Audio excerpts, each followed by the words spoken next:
Come join me for a boat tour in Seattle. The weather's pretty nice, so I decided to go to a boat tour and take a look at downtown Seattle.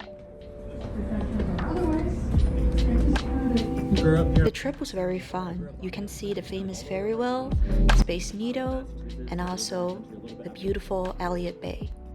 Sometimes you can see crews parked at the harbor for longer trips. Maybe to Alaska, who knows?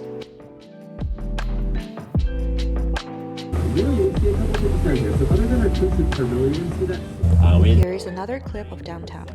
You can see Space Needle and skyscrapers.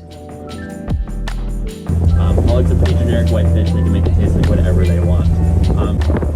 The weather is pretty nice. I think of it as a typical weather in Seattle during summertime, which I think is the best time to visit. Here is a clip for Harbor Island that has a lot of ships and large containers. Amish River gets its source originally here. And there is a plane. Alright, I think that's all for this tour. Now that tugboat we don't see enough.